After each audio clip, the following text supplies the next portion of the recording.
One interesting case, John Patterson, he was a telecommunications engineer in Sydney, Australia. Very brilliant man. For 20 years, John tested Telstra digital systems. Over the time, he realised the dangers of electromagnetic radiation. It disrupts the bioelectric system of your body, which is really your brain, your nervous system, how your muscles talk.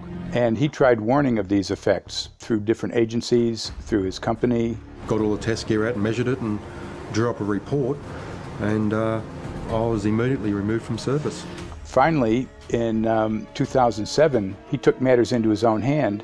He commandeered a used British Army tank and went and destroyed 6 cell phone towers in Sydney, Australia, because he wanted to stop this. He was trying to make a point. The message was that how dangerous it was.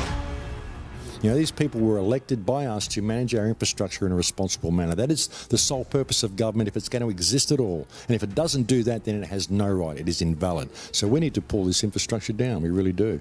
But in order to do that, I mean, we can't just be some violent domestic terrorist. You've got to bring this awareness to the people that these towers are doing them damage. You don't need bandwidth that fast. And they're not doing it so you can download movies quickly. They're doing it so they can track every single thing you do and bring in this social crediting system to control even everything you think.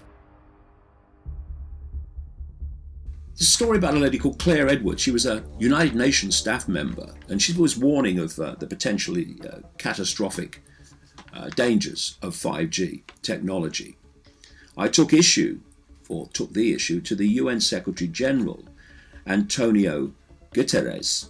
He is a physicist and electrical engineer, and lectured on telecommunication signals early in his career, yet asserted to me that he knew nothing about the dangers of 5G.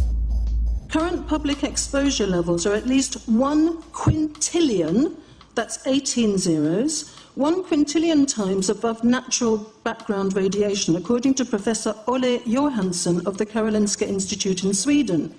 The highly dangerous biological effects of EMFs have been documented by thousands of studies since 1932, indicating that we may be facing a global health catastrophe orders of magnitude worse than those caused by tobacco and cigarettes. 5G is designed to deliver concentrated and focused electromagnetic radiation in excess of 100 times current levels, in the same way as do directed energy weapons. There is currently an international appeal signed by 237 EMF scientists from 41 nations, urging the UN and particularly the WHO to exert strong leadership in fostering the development of more protective EMF guidelines, encouraging precautionary measures and educating the public about the considerable health risks, particularly the risks to children and fetal development.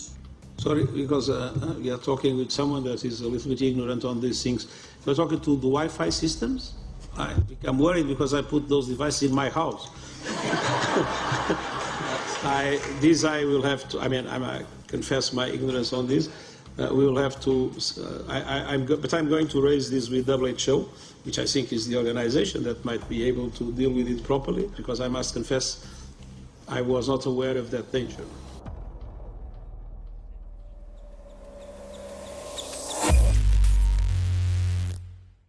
In 1996, when the Telecommunications Act was passed, in it was a provision essentially that kept local officials from addressing health issue concerns when approving or not approving a cell tower. So that's correct.